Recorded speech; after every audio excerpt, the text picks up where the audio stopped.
That's right, gamers. It is time to not stall. It's time to talk about the studio update, Spring 2023, and oh boy, have we got a big one. We have got some expansion teasers. We're talking about balance philosophy for the next big patch. We got the Fractal confirmed with the challenge mode. We got world versus world reward stuff. We got some quality of life. We got some clarifications on what the hell is going on with Guilehouse of the update. We've got the tunnel confirmed with a big boss in it, hopefully, or some kind of big event there. And goodness me, we have got a lot going on here, and probably some stuff that I just completely missed over. Let's go ahead and dive into it right now. Studio update Spring 2023, big roadmap for the stuff going up until June this year. Let's get into it. Let's see what's happening. Today, we'll address some community questions regarding our announcement back in February, share an updated roadmap through the beginning of summer, and then talk about a high level about our longer-term projects that extend beyond June. So we're going into the future here, okay? And yeah, we are going to be talking a little bit of expansion here, and actually, I'm gonna tease you guys about the teaser. There are some very interesting things where if you read between the lines, you can maybe throw in a little bit of speculation about the timings when an expansion might be potentially on the cards for release even, right? Or, well, a very vague guesstimate anyway. Anyway, we'll get to that in just a moment. In our February studio update, we outlined some changes we're making in our development approach that allow us to deliver new content, features, and core game updates more consistently. It was a lot of information to take in, and understandably, there are some lingering questions from the community about the changes.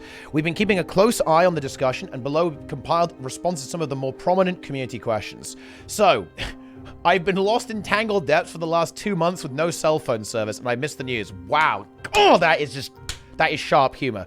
What's the TLDR?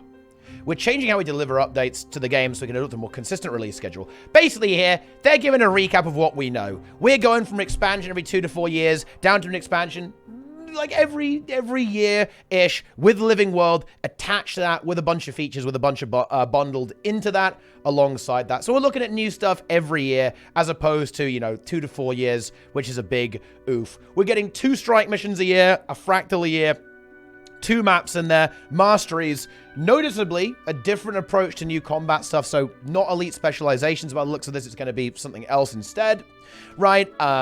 We don't know what that is. Who knows what that's going to be? It could be good, it might not be. We'll have to find out. That one, we're going to have to, you have to kind of wait on that one a little bit. Basically, it's a recap. We already know that. Do smaller expansions mean that there are fewer developers working on Guild Wars 2? Nope. Quite the contrary. In fact, thanks to the growth that Guild Wars 2 had in 2022, we're increasing the size of the Guild Wars 2 development team, largely in content and systems design. We already hired a bunch of new folks since January. It will be opening additional roles throughout the year. This is actually a really important point to make, actually. I'm really glad that ArenaNet said this. Why? Simple. I think there's been a little bit of worry and a bit of unrest about a lot of positions that ArenaNet has had open. Kind of these rumors that they're working on some other MMO project or another game entirely, and that Guild Wars 2 has been put on the back burner, right? And that a lot of developers have been moved off Guild Wars 2 onto these other projects. Basically, people are worried that we're getting Ice Brood Saga again, right? And that we're just, in a way, getting betrayed in the same way that players felt a little bit betrayed when it came out that ArenaNet had all of these projects that they just didn't tell us about, right? They put the game kind of in, not maintenance mode, but kind of like semi-life support mode without really saying, which I think was very upsetting and distressing to a lot of players, understandably so. They're actually just flat out confirming that's the opposite is the case here. In fact, even though they are hiring for other positions and other video games, well, some kind of Unreal project, it seems, we don't know exactly, obviously, which kind of makes sense, right? Like, at the end of the day, ArenaNet is a game studio. They can't, it's not super smart for them to have all their eggs in one basket, even though it is a pretty big basket of Guild Wars 2. So actually, I love this. This is a very nice clarification. I think this should really help kind of put people's minds at rest a little bit. In fact, I'll admit, even I was a little bit like, what the hell is going on here, right? Especially when you look at stuff like the Guile Delves release, you're thinking like, whoa, what is going on? So this is great to hear. And I really look forward to seeing like what the content releases are going to go looking forward and and how this new expansion system and new content release cycle actually works out. So a really nice clarification there as well. How does this shift result in more support for the core game? Let's start by defining the core game. Yeah, this is actually a really funny one here, because I think people almost do get a bit bamboozled, because when you say core, you think vanilla Guild Wars 2, of course, but that's not what they mean. Of course, they're talking about systems. They're talking about, the quality of life. Like, they're talking about the user interface, the trading post, yeah, professions, world versus world, PvP, fractals, right, is like a core system within the game, right, and ultimately stuff like raids, right, like raids at this point are kind of like a core system. Like they added embolden to that. That was an iteration, right, on a core system essentially, right? Like some of these structures that they have that they can funnel content into, right? Like this is kind of what the what it means to talk about like the systems of the game, right? So it's good that they kind of clarify this. So yeah, this is kind of what they're talking about. Yeah. Over the past decade, our development strategy has skewed more towards addition rather than iteration. Oh, yeah. About that. Oh, my goodness me. How many systems got abandoned? We're talking guild halls, guys. We're talking dungeons. We're talking fractals, kind of. We're talking raids. Okay, strike missions for a while until that kind of came back. Goodness me. PvP got kind of thrown to the dirt, right? World versus world as well. Alliances soon TM. Hell yeah. That's not a bad thing by default. Are you sure about that, ArenaNet? But every development strategy has trade-offs, different pros and cons. In this case, it meant the core game took a back seat. Meanwhile, the number of features slowly crept upwards without a plan or designated resources to maintain them. Yes, that would explain why everything is infested with bugs. Oh yeah, DRMs. I forgot about that, guys. Maybe I was blocking that from my memory, but there you go. More than ever, we're confident in our future and we're committed to a long-term support for this community. This is why we're taking on projects that will keep the game healthy for the long run, like refactoring large swaths of old code, optimizing our development tools, future-proofing World Bus with the world restructuring system, and updating our engine. Improving existing systems is also a key part of our strategy for Guild Wars 2, and by rescoping and redefining our future expansions, we were able to get started on core game improvements right after the release of End of Dragons. And yeah, this... I think one thing that's really important to notice here is I think there's been a perception that ArenaNet hasn't done anything for a whole year after End of Dragons. Now, aside from the fact that, of course, Season 1 was being implemented, right, and being added to the game during this process, so, that's already, like, not exactly true, right? I think it is worth noting that what they're trying to express to us here is that they have already done the thing. People are going, ArenaNet, when is the new thing? When is the new system, the new content release structure? Yeah, they're kind of already doing that, right? And I think we'll probably get some commentary on Guile the Delves a little bit later. But yeah, they already did this. Season 1 is back in the game. They went on Steam, which obviously took some coding to do, right? They updated the visuals and mechanics for old world bosses. They added Embolden. They reworked Fractal. That was, and by the way, this was a really big and good rework, by the way, guys. Seriously. They fixed the horrible noob trap keybinds. They added custom keybind profiles. They did the balance stuff, right? Which is now, they've actually spoke about this, right? Like a big part of why they can do these balance updates is because they actually have devs assigned to it. They actually started on SAB World 3. They updated Dungeon Strike and Raid rewards, right? They added really sick quality of life with high contrast mouse cursors, right? They fixed the, oh, this is so annoying actually. You get booted if you went outside the instance, outside the boundaries in story instances. They added really nice world versus world quality of life improvements and rewards updates. And bear in mind, look, spoiler alert, we got some crazy stuff for world versus world fans later on in this patch as well, actually.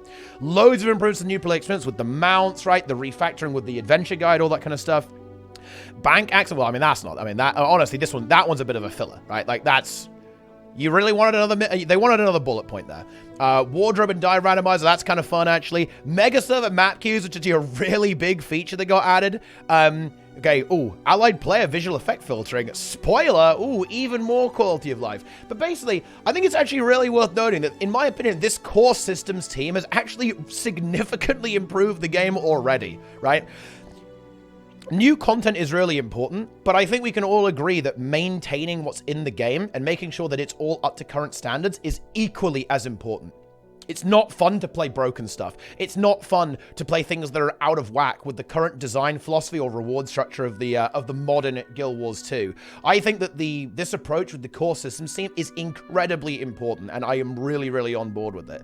So I think they definitely deserve a lot of credit for what the team has already accomplished, right, during the release after Ender Dragons, right, alongside the content that's being added to the game as well, right? So, yeah, very good. They're trying to hit you over the head with this, guys, right? You know, this is ArenaNet communicating with you, right? The question is, will we listen? Who knows? But despite that progress, there's still much left to do.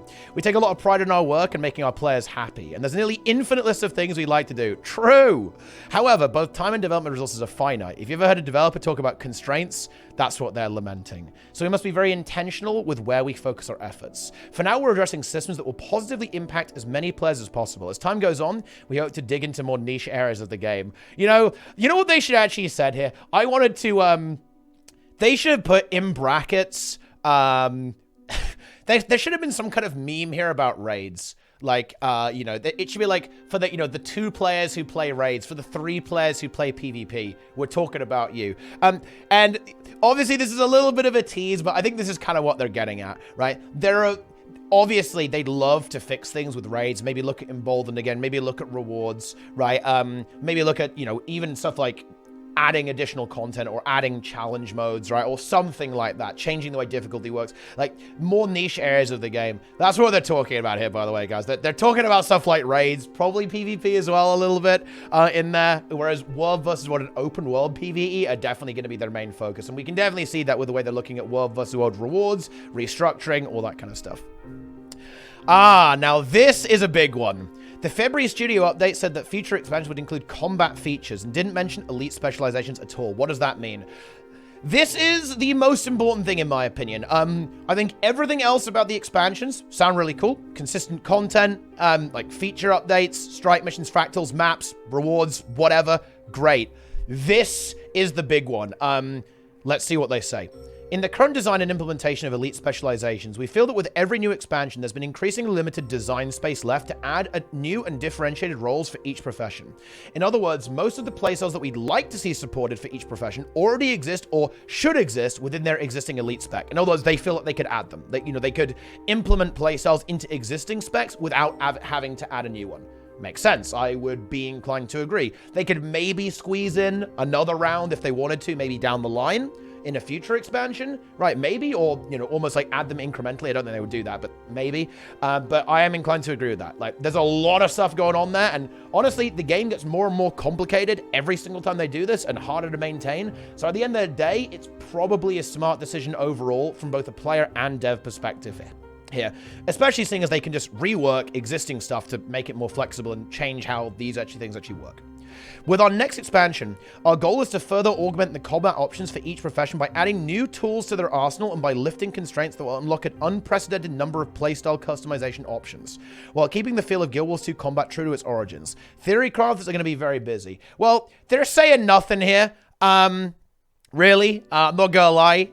Very funny, ain't it? This is not really communicating much. You can definitely speculate here with what this might be. Right, lifting constraints and adding new tools. New tools, we're kind of thinking new utility skills, new weapon, maybe, right? That kind of direction is what we could be looking at. They are really trying to suggest here that it is going to be very impactful, right? Yeah, elite spec weapons unbound. That's from Zelix in the chat there. I think that could 100% be an option. That would be kind of crazy. They'd have to do some weird stuff to make that actually work, right? But yeah, something like that. Yeah, but here's the thing. They are definitely trying to say it's going to be a big deal. And that's important. You know, I appreciate that they can't really leak this just yet. I imagine we will see a lot of detail because this is the big one. They need to nail this. Otherwise, people are going to go like, oh, it's over. Doom, doom, doom, doom, doom. Right? 100%. And I want to see more about this. But I do like that they are strongly implying it's not just going to be a special action hotkey. Because seriously, people were actually worried about it. So we're like, oh, it's going to be an Icebrood Saga special action hotkey. Which, yeah, obviously, that will be highly undesirable.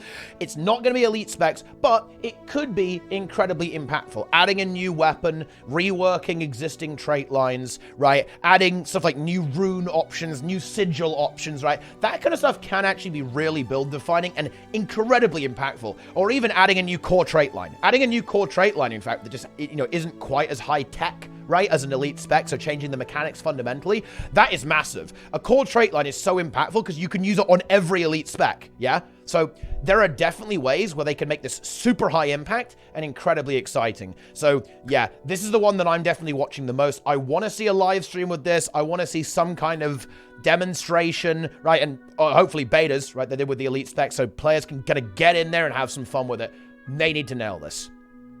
Ah, yes, and here's the Guy of the Delves meme. How does the What Lies Beneath quarterly release differ from future expansion quarter releases? So here's the deal. People were obviously a little bit rustled about Guy of the Delves, okay?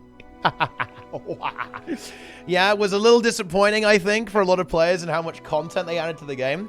I think it is worth noting, to be fair, guys, that people were like, they were working on this for a year. No, guys, they were not working on that for a year, right? They had literally nothing prepared.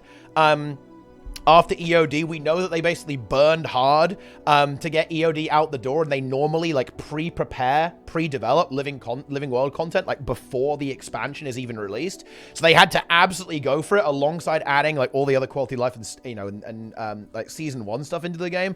So they weren't working on Galadels for a year. Don't worry about that. That is obviously ridiculous. But let's get some more context here. Beginning with the 4th expansion, there'll be new content updates every 3 to 4 months following an expansion release. For context, there was no new Guild Wars 2 Ender Dragon story content released between February 2022 and February 2023. Ouch. Largely because the team worked on the expansion until its release, delaying new content development until a month or 2 later. See? Comparatively, the 4th expansion hasn't even been officially revealed yet, and we're already making headway on its quarterly release content. It's one of the biggest reasons we're excited about this transition. That is big, actually. Whoa, that's exciting. So, to be clear, guys, they are saying they are already working on the updates after the next expansion. Now, in theory, that means we're going to have a real smooth ride, right? And we're going to be going into content updates immediately afterwards. No drought, no bullshit, straight into content. Actually, pretty cool. Okay, I like that. That's honestly a big thing to share, to be fair, actually. I'm liking that. Additionally, as we laid out earlier in this blog, the 4th expansion's quarterly releases will be augmented by other types of content and features that aren't included.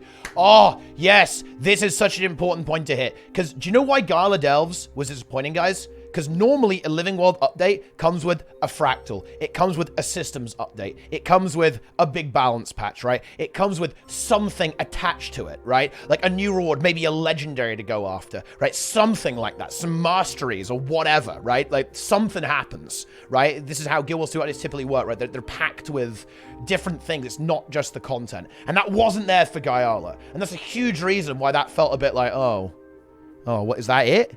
Is that it? Yeah, because it didn't have all of the complementing features. Like next time it might be, oh yeah, a challenge mode is dropping on the same day. A fractal's dropping on the same day, right? Oh, there's a major balance patch coming. Oh, there's a big rewards update, right? Oh, there's a thing, there's an event going on. There's something going on that's important, right? There's a new mastery to unlock. And new features to play around with, right? All that kind of stuff. So yeah, this is a big post. This is I would there's a lot of stuff in here, actually. I'm very impressed by the transparency, actually, here. Reading that, kind of giving us some pretty big insights into what's going on here, and I love to see it. So, that's the Q&A done. Yeah, that's the Q&A done. Let's talk about the roadmap, guys. Here we go. So, spring 2023, we have got Ender Dragons updates, What Lies Within, so that's basically the tunnel update is coming, and that's on May 23rd. Fractal Dungeon and Challenge Mode. Boom, let's go. Fractal with the Challenge Mode. I mean, I think they're always going to do CM from now on, but really cool stuff. Love to see that. Dragon Bash. Yeah, I mean, you know, it's a festival, I guess. You know, it's not my favorite one, to be honest, but, you know, it's all right. It's a bit weird now that we got Aurene around here, guys. You know what I'm saying? Like, what's up with that? Like, we'd bash the dragon, but Aurene's a dragon. Feels a little bit weird. Gameplay systems. Skills and balance, and it's a big one. Visual effect filtering feature. And, oh, this one is so good. We got World versus World Rewards update. So, well, first, let me turn down this Octovine music, guys. We got the Octovine on here, guys. Octo! But anyway. So, let's talk about the balance patch. I mean, they're talking about tomorrow. That's literally tomorrow, guys. Okay? Like, wow. Tomorrow's update will include professional balance changes aimed at addressing outstanding balance issues and bringing up some underperforming elite specs, like Reaper. Ooh! It's a smaller patch, though, right? The big stuff is coming through on June 27th. And yeah, the patch is actually hype, by the way. I'm really liking it. And look, oh, guys, ArenaNet figured out the cheat code. You know, it took them a little while, but guys, ArenaNet figured it out. If you pick someone's elite spec and you just add like 4 to 5k DPS and change nothing else, people lose their minds. They love it. And honestly, that's a scary thing. The fact that ArenaNet have figured that out, they're going to be able to play us like a fiddle, guys, now that they know that. And they've done it. They've successfully done it. Good job, ArenaNet. They cracked the code. Anyway, next. New Ender Dragons content, what lies within. The next update for Guild Wars 2 Ender Dragons arrives on May 23rd, concluding the story that began earlier this year in What Lies Beneath. Together with your allies, you'll tackle a new story chapters and a new capstone encounter for the Gala of Meta event that will have your squad breaking through an breaking through an old tunnel to the surface to put an end to the demons of the depth. I really hope that there's no way that this is a reference to the tunnel meme, but maybe we can pretend that it is, guys. Can we pretend together that this actually is a reference? But yeah, basically, let's talk about this. No bullshit. This essentially confirms. Oh, I don't think I've actually been to Guile Delves on this character. Whoops. This basically confirms that there is going to be this tunnel. The new map is going to be the tunnel, basically. But I will say this, actually. It's not going to be a lot of new map added, but Guile Delves is already pretty big. And, hell, I would rather have a smaller slice of the map that's packed with content and a really exciting meta event, hopefully, right, than have a big map that's totally empty. Would you guys rather have a small map packed with content, or would you rather have Corner, right, which is one of the most disappointing maps ever to have been added to the game? I think I definitely lean towards having, like, a small section of map that has a capstone encounter. These are fighting words, ArenaNet. I'm just saying. These are fighting words. Once the danger has been cleared out of Gala Delve, the map will enter a more peaceful state, fit for exploring. The gas will be gone, I guess. Several new adventures will become available, including our first cooperative adventure featuring the Siege Turtle. Earlier Guild Wars 2 Ender Dragons maps will share in the updates with new Siege Turtle, Jadebot, and Skiff adventures. You'll also start running into Oni in the Guild Wars 2 Ender Dragons maps, stalking from the shadows to strike unsuspecting adventures. I think this is actually really cool. Wow, I like that. So they're actually going back and adding skiff races, probably Jadebot little puzzles, I guess, and Siege Turtle stuff as well. I actually like that. This is one of the things that I almost wish ArenaNet would do a bit more, is going back and updating old maps and changing them and adding new content to them. I hope this actually continues going forwards into their design philosophy, actually, because I think this almost gives me a little bit of Season 1 flavor. You go back into the old content, because they have all these massive maps, right? They have massive maps that are beautiful and full of stuff. They could put more stuff in them, right? Well, I shouldn't have said they're full of stuff, because they have a lot of empty space in them, right? Particularly the huge ones. They can go back and use the existing assets they have and actually fill it with more things that contextualize some of these features. I think, in particular, stuff like Jadebot and Skiff adventures not being in on launch, that was a major missed opportunity, right? Like, not leveraging, like, the boat racing, the Jadebot little battery puzzles, all that kind of stuff. Yeah, that's super cool, actually. And I love that Oni are going to attack you. Very factions. Very, very fun. Very fun. Very fun. Alongside the new content, we've got a plethora of new rewards to pursue. In addition to a bevy of treasure chests and achievements awaiting your triumph in Guile Delve, new collections will put you on the road to unlocking a new set of armor skins fit for braving Cantha's dangers. And there will be new weapon skins and unique weapons to earn as well. Yeah. They're almost suggesting that you're going to have that the collections will involve the old maps as well. Personally, I like that. I definitely like the idea of tying all of it together, almost like putting a bow on it, right? Because this is, well, spoiler, this will be the last story update for Ender Dragons. This is the end of EOD, essentially. We're solving our mystery of the depths, and that's actually it for EOD. But yeah, cool. New rewards, new armor skins, makes old content relevant and keeps it flowing. Awesome. I actually like this. This is cool. This is a cool piece of design from ArenaNet, is like reusing old content, going back to old stuff. I'd love to see them do this more. I actually really liked that the legendary variants had you go back and do old content, like even in like previous zones, previous areas, right, all over the world, right? I think it's actually really cool. I love the idea that old content truly does stay relevant. You know, I think that Guild Wars 2 is horizontal. Leverage that, right? Make it so that old meta events, even in the core game, are important in some way. And actually, on that note, this is tangential, but I'd love to see more updates to core world bosses and definitely bring their rewards up to speed. You know what I'm saying? Because, well, yeah, I do like the core. I miss them, you know? I want to go back. I want to get back in there, right? Maybe some reworks of the difficulty too. The Jungle Worm, you know, I like that. Jungle Worm content, Triple Trouble. I want to see a skin.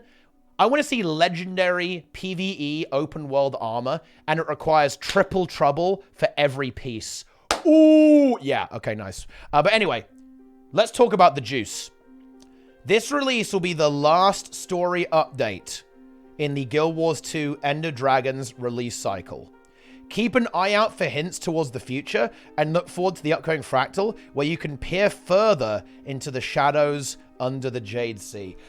This is a big one. So it's going to be Lord. Wait, are they doing Kanaxai Fractal? Oh my god. I think... Wait, they're doing Kanaxai Fractal, aren't they? They're doing it. They're actually doing it, guys, aren't they? Oh, that's gonna... The nerds are going to be happy with that. I'm not gonna lie, that's pretty hype. You know, I'm a Guild Wars, you know, I remember doing the Deep with my brother, okay, a long time ago. It was funny, guys. Back when I was playing Guild Wars 1 with my brother, our internet was really bad, and we couldn't make it through the Deep without disconnecting, and there was no disconnect protection, so it was always this massive stress of, can we actually make it through before our internet cuts? It was intense, but we did eventually beat it. But that actually sounds like a Kanaxai situation there, guys. And more importantly, I want to go further here. Okay, I want to go further. Last story content. And remember what ArenaNet said. After the final update, which is going to be, well, presumably June 27th at this point. It's the final story is May 23rd, then June 27th, I guess, is the final EOD thing. What does that tell you? Remember, they said the expansion comes... very shortly after the final race, a couple of months afterwards, like 3 months. This says expansion soon. This says expansion very soon. Now, I'm not saying it's going to be 3 months after June. It might be a little bit later in the year, but I'm not going to lie. This strongly implies we're looking at kind of late 2023 expansion release. And we could certainly be hearing about it very soon. We could be hearing teasers, you know, shortly after that June 27th Fractal release, right? They might drop that, boom, love it. And we could be kind of going that. Bear in mind, guys, bear in mind, in August, it is the anniversary of the game, right? That's a good time to drop it. They did it with EOD, right? They did it with Steam, right? With no, what they did, they dropped it, you know, they did the big Steam thing on their anniversary. Yeah. I think we're going to be having an expansion very soon. I think, you know, they're trying to hint at us here a little bit. They're also teasing. Hey, spoiler alert, guys. Got a little bit of a tease here. Okay, if you know what I'm saying. We'll get, well, what even are these things? Who knows? They look pretty spooky, though. I'm a little bit scared. You know, I'm seeing this. I'm like, whoa. Look at these spindly, horrible things. I'm terrified, guys. I'm in fear. But anyway, that is a fun thing to be thinking about. 4th expansion on... the way. Oh, yeah. So, we got the festival happening here as well. I mean, it's Dragon Bash. You know, if you like that, awesome. But the main thing here is that we're actually getting a really cool piece of quality of life. Check this out. You're now going to be able, this is a big requested feature. I think there's something like this in Final Fantasy that people really love. You can now hide visual effects of your allies. Not enemies, right? Because, you know, you probably need to see that, to be fair. Otherwise, you're going to end up dead. But you can now massively clean up the game.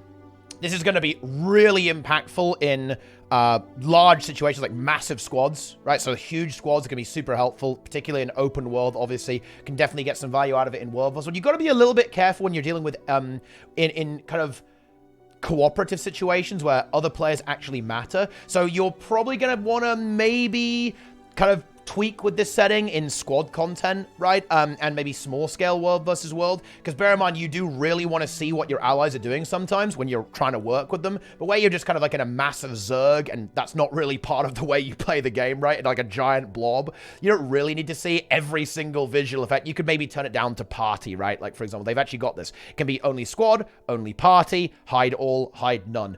Awesome. I think people are going to get a lot of performance out of this. Actually, and should hope really clarify the game. Like, people say, the game is explosive. They're correct. The game is very explosive, right? So I think this will really help trim that down so that players are able to see what's going on a lot better in some of these larger encounters, right? But again, you might have to be a little bit careful when, you know, you're dealing with a smaller squad situation, right? Something like a raid or a strike mission. You may want to see what allies are doing. And it will also never hide enemy information because, yeah, obviously they can't do that. You will always be able to see combo fields, which is good. So you'll be able to kind of vaguely see what's going on, even if you have everything removed. But pretty cool stuff indeed in that regard. Oh, yes. There's another change I'd actually really love to see here. And this, I don't know how easy this will be for them to port over. But in PvP and World versus World, you can just flat out enable standard models for enemies, right? And allies. And they just kind of get like a generic human model with some armor on it and stuff like that. And it removes back pieces, by the way, guys, and all of the bullshit particle effects. It feels really good.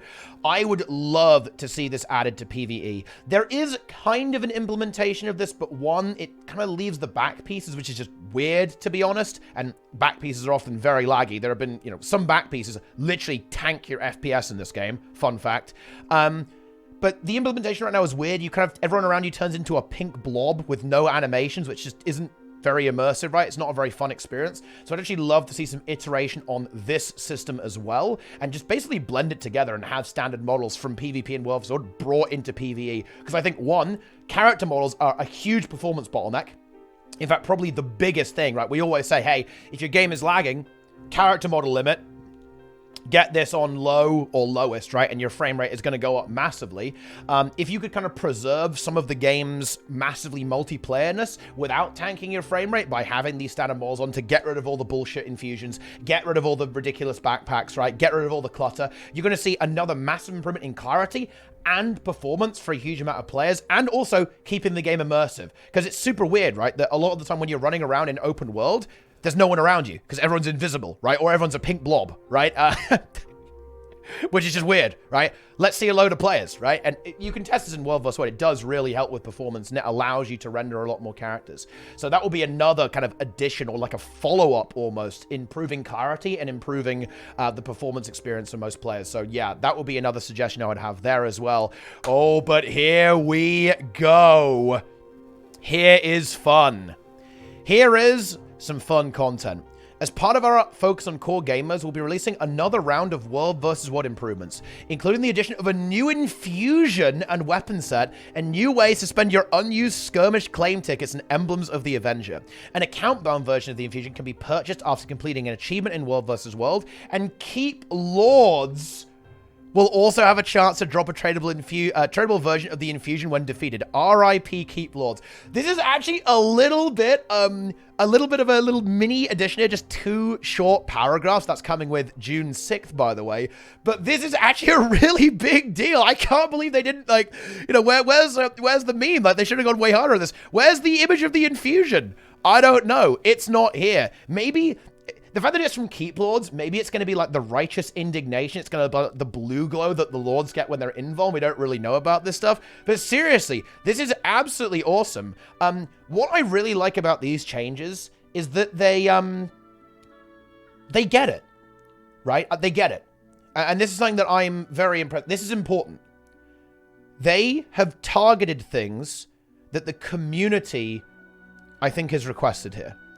What do I do with my 20,000 skirmish claim tickets? What do I do with these emblems of the Avenger that keep piling up, right? I want some kind of prestige reward, right, from World vs. World. I want these rare, shiny things from World vs. World. We've got a new episode. We've got a new infusion, right? I love that killing a Lord is going to be exciting now, right? It's going to be fun. You're like, oh, am I going to get the infusion? Am I going to get it? Is this the one where I'm going to drop that? Yeah, I like this. This is a very smart set of changes, and I'm already pretty impressed with what they've done with the rewards in World vs. World, and I'm really hoping that we see continued iteration to get that gold per hour up a little bit. They're good now, but I think they're a little underperforming. They got nerfed somewhat aggressively, but I am loving the increased leveling speed in World vs. World. Hopefully we see more of that, right, here. And I think it's great. They're targeting things that veteran World vs. World players and big fans of the game mode are going to be really excited about. And you're now going to be able to essentially liquidate some of these currencies that pile up that you might not have a use for anymore after you've made all your legendaries, after you've made your, you know, your ring and all that kind of good stuff. Great. Yeah, this is really cool. Really, really cool. And I like that, you know, again, they're following the same pattern of you can guaranteed get the infusion and you can also high roll it and have like this big drop in World vs. World, which is exciting. I think having stuff like this in the game is always fun. And, well, cornerstone game mode like World vs. World, it's important to have that. Yeah, awesome. Yeah, short there, but very impactful. That's a big deal. This is big. I am really excited to see here. Because bear in mind, they're kind of saying they're including this. There's probably some more stuff here that they haven't told us about yet, and they won't, because let me tell you why they aren't being super, super clear on this, guys.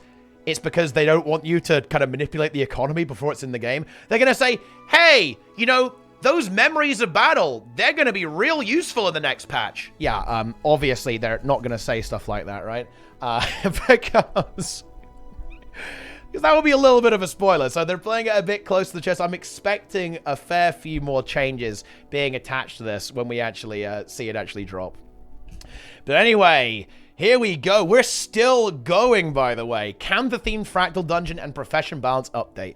New Fractals on this content is just around the corner, but you're going to need to wait a little bit longer to hear all the juicy details. Ooh, I think we're going to have a preview there. I'd love to see a preview stream. I love it when they do the live streams, but we'll see. However, we did want to share a quick note on how we're approaching its design. When we started development on the new Fractal, we took some time to review the feedback from our last Fractal release, Sunquar Peak. One of the main themes in the feedback was that the players prefer less waiting around and more action, especially when you're replaying the instance often. This is what I like about what ArenaNet's doing here. Okay? They're actually really listening to the community here, right? This is an absolute key thing. Fractals are speedrun content. Fractals are not places where you want to have unskippable dialogue. Fractals are not where you want to have like this crazy downtime. Yeah, people want to blast, right? People don't want to piss about. They want to get in on the action, fight some bosses, get some a little bit, you know, speedrun action, rush around the zone, right? Leap everywhere, portal everywhere, blink everywhere. That's what people like. One of our goals for this upcoming release is to deliver a Fractal with a tighter gameplay experience, while still providing story content as Fractals do. The challenge mode is scheduled for the following updates so we can tune the encounter and address any bugs stemming from the normal version. So, what are we thinking here? One, there's going to be story, but it's probably going to either be more ambient, so like while you're moving, or it's going to be skippable. Seriously, some of the unskippable dialogue and stuff like Shattered Observatory normal mode, and Sunquar Peak normal is pain, and Sunquar Peak is long. They should maybe even look at this, but maybe they would even go back and update Sunquar Peak. But seriously, when you see like double Sunquar Peak in the Fractal rotation with Rex, it is pain. Because the downtime is just agony. It really, really is. I think the other thing that they're kind of saying here, what are they saying here? I think they are hinting, this isn't confirmed, but they're hinting, I think the challenge mode is going to be boss only. I think that's what they're saying here. Because they're saying, right, gameplay, action, go. So I think we're going to have a situation where the Fractal challenge mode is very boss-oriented. So either very little trash, or the same as Sunquar Peak where it's just the boss. That's what that says to me, I think. And that would be in line with this, because I do think that, I know, this is weird. I feel like Mega Omega Fractal players don't want the instant boss thing. But I'll tell you what, I think the majority of players who farm Fractals prefer the boss action, right? And just get in there immediately. And you can kind of see that reflected in the statement here. But interesting, we'll obviously hear more about this later. But that's my guesstimate for what's going to happen. And I've got to say, I'm a little excited for that as well, because I love Sunquar Peak. I love that there's a secret hidden phase. I want to see that again. I want to see that in Strikes, by the way. I want to see bonus phases, hidden phase. It's pretty big, right? I like it. So we'll see if they're able to kind of pull this off. All right. As for the balance update, here is what we're looking to address. We're going balance update now. We've gone Fractal, we're doing balance update. This is fun too. Improving the feeling of moment-to-moment gameplay for many boon support builds. We want these builds to have more flexibility in their utility skill choice and not be required to press a particular utility type on cooldown. Oh my god. They're doing it. Yes. I did it, guys. I'm taking credit for this. I complained about this for like a year at this point. So I take full credit now. Obviously, I'm joking. This has been a very...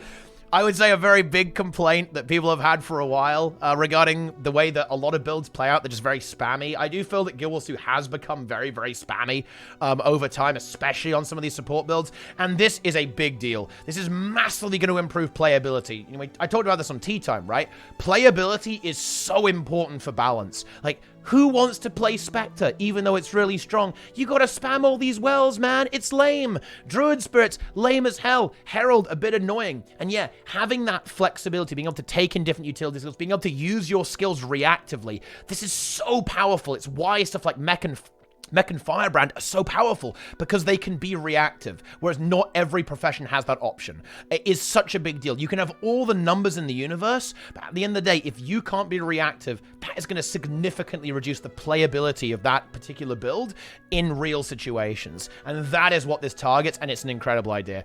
Look, they've got me a little hyped here, okay? This is actually a big deal. I mean, wow. I mean, let's see how many builds they can do this for. They said for many boon support, not all of them. Let's see how far they can go with this. It is a big patch. They kind of almost like delayed, or I think they're deliberately building up to a massive patch on June 27th. So that's definitely pretty fun stuff. But still, they better do it. I'm going to be excited. I want a balanced live stream. I want to see CMC and Roy in the mix, showing us how good this is. Introducing alternate playstyles from specializations, including quickness support Deadeye and damage builds for Druid and Tempest. Oh, they're actually doing it. This is interesting, actually. You know, this is a really fun one. The Druid one is going to be spicy. They're probably going to have to almost like rip up an entire trait, like set of traits to do this. Tempest, it will be a bit easier because it kind of has that baked in. They can probably play with some numbers and maybe add a new trait here and there to make this work. Druid, that's going to be a pretty significant reduce, I think, on how that actually operates. That's going to make a lot of Druid mains happy, actually. I would actually caution here. I'm going to be a bit of a party pooper here. I would caution them here to not end up with Harbinger. There's definitely a middle ground, right? There's some middle ground here. But I think cramming multiple kind of roles into a single elite spec can actually end up with the elite spec being very, very one-dimensional and not super interesting, with not a lot of meaningful choice or build variety in there. It's like, oh yeah, I'm going to pick that trait, because that's what I want to do, and there's no way I'd ever pick any other trait. And it kind of reduces the... You're going to end up with some situations that end up being quite bland, I think. Like Harbinger, you just pick 3 traits, and it's literally the same thing, but you pulse a different thing when you're in Shroud. You've got to be careful with that, in my opinion. I don't think every elite spec needs to be able to do everything. I think having them a bit more specialized, and then you have kind of different flavors of the same thing, is pretty cool. I really like the idea of Tempest, being something that can... being this kind of support-oriented thing. Same with Scourge, kind of having that barrier baked in. Tempest having some boons baked in, having some healing attached to that. I'd almost rather they zoned in on that and said, you know what? Tempest is going to be a sick hybrid spec, right? That has all of these things that it can do, and you can pick and choose what you want for these different encounters. So... they have to be a little bit careful here, in my opinion, but definitely pretty cool. I think a lot of Ellie and Ranger mains are going to be happy with that. And honestly, quickness support Deadeye as well. That's going to be something, right? That might be a big pumper, to be honest. Let's see if they actually do anything with Druid and Warrior too, because they're talking about the boon support builds. I think they might end up targeting Quickness Warrior and Alacrity Druid here as well. They might end up pushing Alacrity onto Druid and maybe Quickness onto one of the Warrior elite specs like Berserker or something, so that you don't have this kind of weird scenario where all the elite specs have access to this, and so it just becomes a bit of a balanced clown fiesta. But we'll see. We'll see.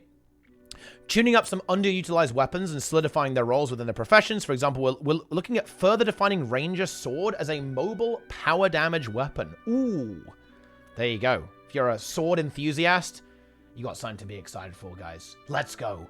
Removing additional skill-specific recharge, skill-type-specific recharge reduction traits and rolling the reduction into baseline skills where it makes sense to do so.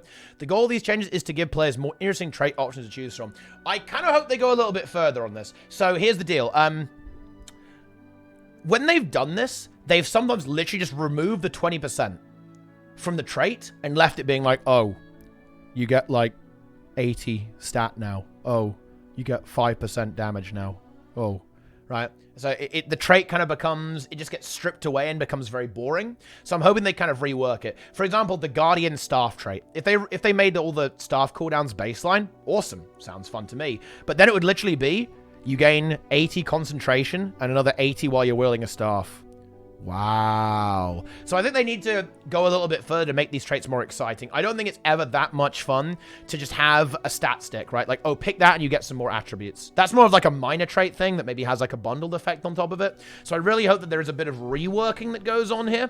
And making them exciting, like a compelling choice that will actually influence your build. I feel like a trait should really change something about the way that you play the game. It shouldn't just say, oh yeah, you have like X% more stat, right? That's not that much fun.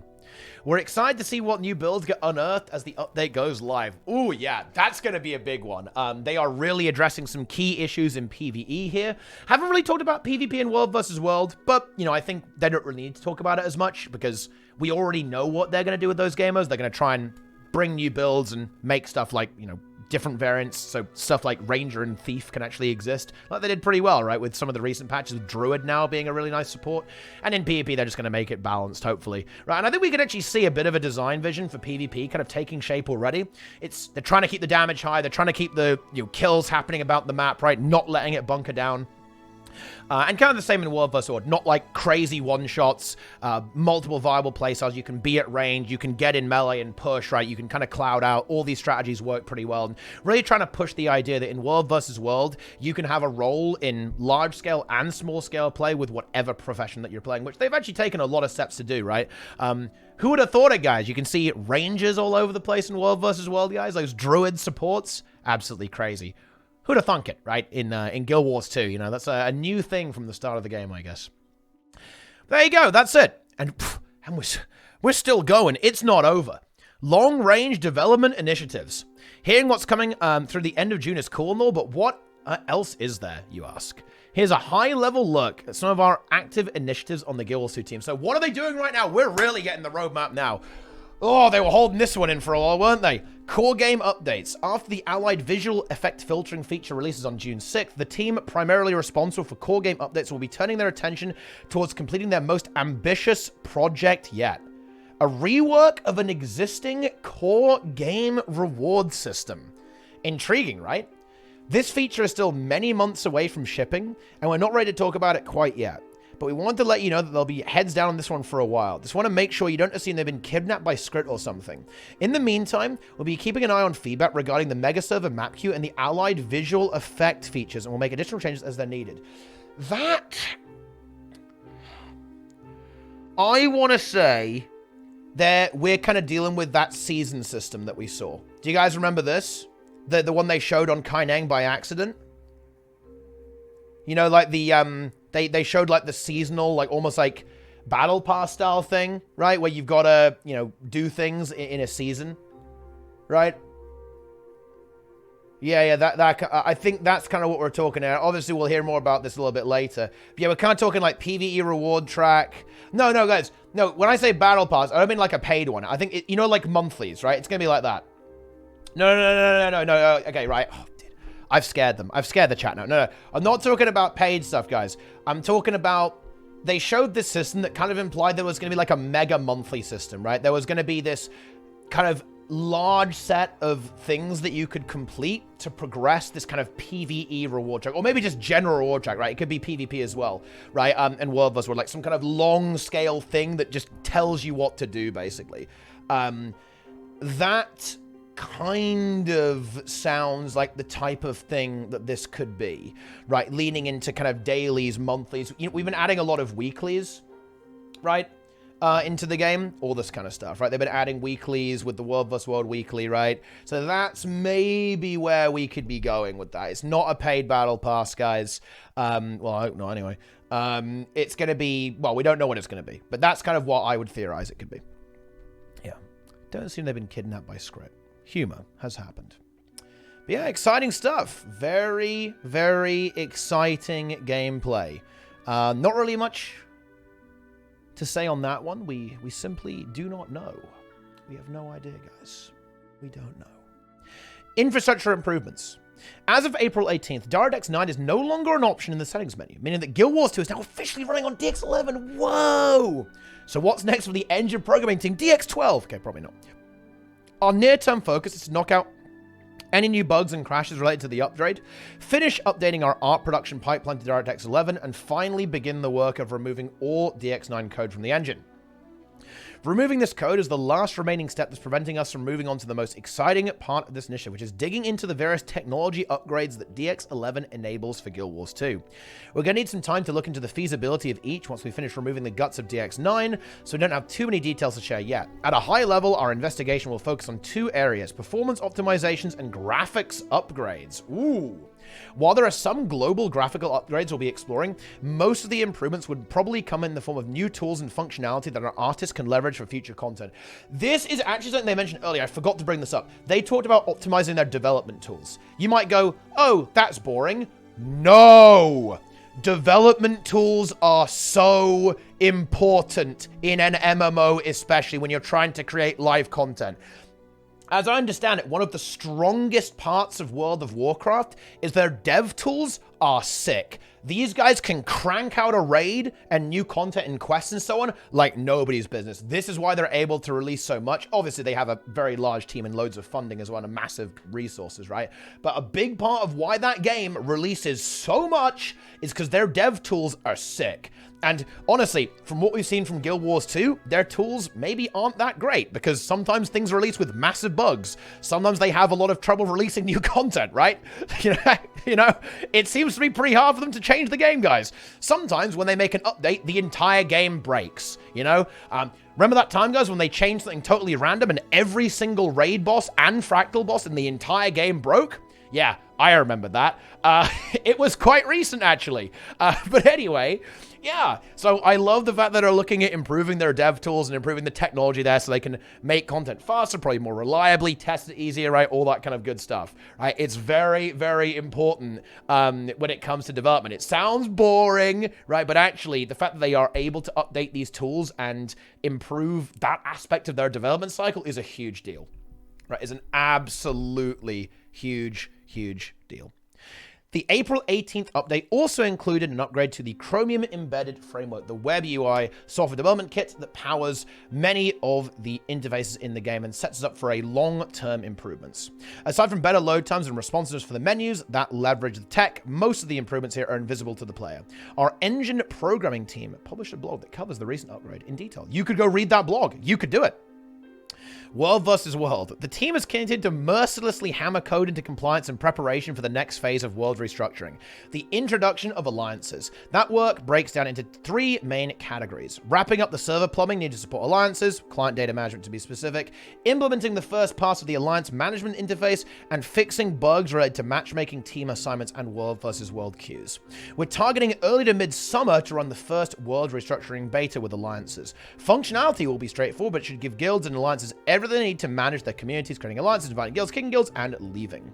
All players that have selected a battle guild in an alliance will be placed on a team together after the world restructuring event. Hey, guys, alliances! Alliances, they're actually doing it. We're going to see a taste for early to midsummer for the first alliances proper beta. And this is a bit of speculation. I'm going to say this is speculation. I think that the alliances part of this is probably actually the smaller endeavor, and let me explain why. I think the world restructuring component, building the matchmaker, completely reworking how servers work and the entire architecture around building this world concept, that seems like, to me, like it will be the biggest bulk of the work in terms of this. This could suggest, actually, or this I'm thinking that we could actually see some pretty quick testing, some very quick iteration, and eventually we could be seeing alliances. I'm just going to say it. Look, I can't say it without laughing or smiling, but we could be seeing alliances soon, guys. You know, it might happen. Do we think alliances 2023? Honestly, no. I'm not sure if I see it, to be honest, actually, guys. I'm not sure if I see it. So we might be looking at 2024 with this, because if we're going into beta into midsummer, I don't think we're dropping that this year, which is a bit unfortunate. That sucks, right? It sucks. But it will be really cool to play with the system, right? And actually get that iteration going, right? And get these things moving and see how it's all going to work and see how it's all going to operate with the new structure. It will be really exciting to actually see an actual taste. I think this is a very much needed announcement for the World vs. World community. Bear in mind, guys, like, oh, I can't believe I'm about to say this, guys. Bear in mind, ArenaNet just randomly didn't do the Alliances update they said they were going to do, like last month or something or whatever, the Q1 update. This is that update, basically, that we were supposed to get in Q1, but now we got it here. I like that. They forgot, guys. ArenaNet forgot. They don't worry. We've got there in the end. Cornerstone game mode gamers, remember that. Prior to that, we plan to run one more world restructuring test without alliances so we can test recent fixes to matchmaking, team assignment queues, and some back-end work we've done to support the alliances feature. This will be our first multi-week world restructuring beta test, meaning that we'll also be able to verify that teams are properly moving into different matchups and tiers using the 1-up, 1-down system. We'll follow this with a date for the test once it's been confirmed. Nice, yeah, cool. It's always fun. You know, there's a massive amount of hype when they drop these tests. Everyone goes crazy. I think that's cool, yeah. It's fun to have things changing. It's fun to have things moving in a game mode that, you know, I think a lot of players were resigned that would never change and was essentially semi-abandoned by ArenaNet. But that's clearly not the case with these really cool reward changes. And, of course, the alliances and world restructuring stuff. Very cool. And, oh, yeah. Oh, yeah. You already know all there is to know about the next expansion at this point, but we'd be remiss to not include this in the list. This is one of our top priorities right now, and each day the team is hard at work bringing a new part of Tyrio to life, complete with a whole lineup of fearsome baddies for the commander to beat up now that the Elder Dragons are no longer a viable punching bag. Here's a small taste of what we're cooking up. You know, look, okay, hang on a minute. Listen, I know some people are going to meme this, because this almost suggests that basically you already know all there is to know about the next expansion. This is not true. They are this is a troll post, okay? Right? They're not saying there is nothing to know. Like, you know, we haven't done anything, so we can't tell you. What they're saying here is that we can't leak stuff, that you know all of the high-level stuff. You know what's in it. You know the type of content that's being released. You know that they're already working on the quarterly release content immediately afterwards, that they've already said they're already working on that, so we're really ahead of schedule right now, okay? They're not saying that there is nothing and they have nothing, okay? We know the features, kind of. We know, you know, the two maps. There's a Fractal, right? There's 2 strike missions. There's challenge modes, right? So don't go meme mode, all right, on this. And now we have this cool teaser. Pretty cool teaser here. You know, honestly, I'll probably leave most of the speculation to you lot in the comment section in the Twitch chat. To me, I'm kind of... This looks a little bit Titan, actually. Demon style. I'm a bit reminiscent of the Titan designs, almost like some of the Destroyer designs in Guild Wars 1, actually.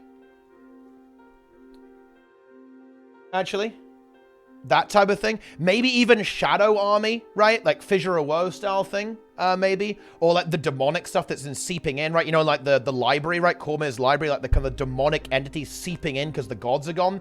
Could be that kind of thing, because the gods have left Tyria because they're like, screw you guys, you're all doomed, right? And that has actually allowed like these entities to creep in and basically take over the god realms, right? Very cool. Again, I won't spend a lot of time speculating. You guys can wait for the 7-hour Wooden Potatoes video to dig into that, guys. It's going to feel good. Yeah, a little bit Marganite as well. Getting a lot of Guild Wars 1. Guild Wars 1 was very gothic, right? It was very, it did have this very dark tone. Looks a little bit Guild Wars 1 to me, which is actually cool. I think the visual style and art direction of Guild Wars 1 was excellent, right? So yeah, we love to see that. But anyway, that is gonna be it. What a post. Until next time, thank you for taking the time out of your busy day to learn about what our team is up to. We're excited about all the things lining up for the game this year, and we're glad to be sharing the journey with you. You know what? Just this once. Just this once, guys. Do you think ArenaNet could just completely meme and say 2023 is the year of Guild Wars 2? They should have ended it on that. They should have said 2023 is the year of Guild Wars 2. Just like, boom, just drop that.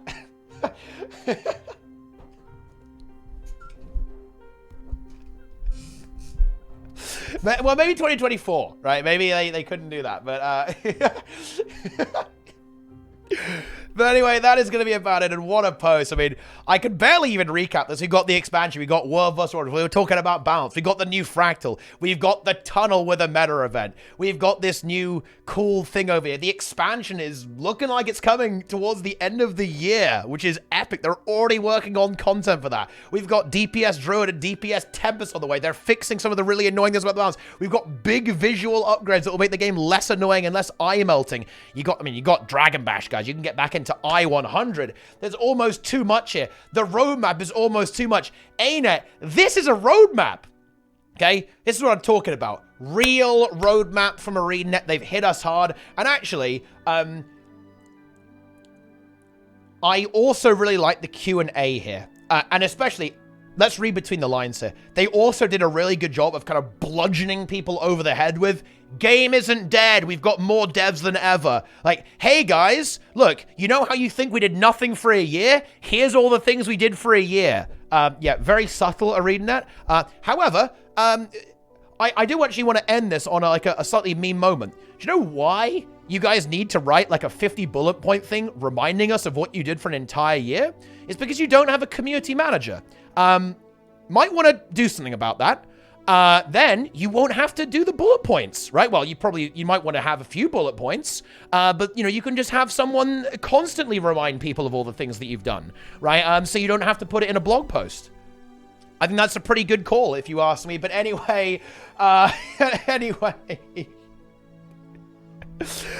will about do it for this review. What an absolute monster of a roadmap review here on the channel. I'm done reading this post for you, and that means you can now spend your time writing some comments on the YouTube video, telling me what you think. Are you excited? Am I now coped up? Do you want to see the tunnel? Are you ready for your DPS Druid? Are you gearing your DPS Druid already? Do you think the expansion's coming out this year? What do you think these things are? I do love a little bit of concept art. Okay, very, very cool stuff. Very, very spicy, actually. Very cool. This has got, like, look at these legs. They're all spindly. We got World vs. World stuff. Are you a World vs. World Alliance believer? Are you ready for the infusion to be like a blue smudge in World vs. World Cornerstone game mode? I don't know. Let me know what you think about this, gamers. Leave your comments, like the video, subscribe, watch every other video I've ever made, ever. And of course, join in the discussion on Twitch. We're yelling here. We're getting into it. I'm debating the chat nearly every day, and you could be a part of that. But anyway, that is going to be it for now, gamers. Thanks for watching, and I'll see you next time. Goodbye, YouTube. We're out of here.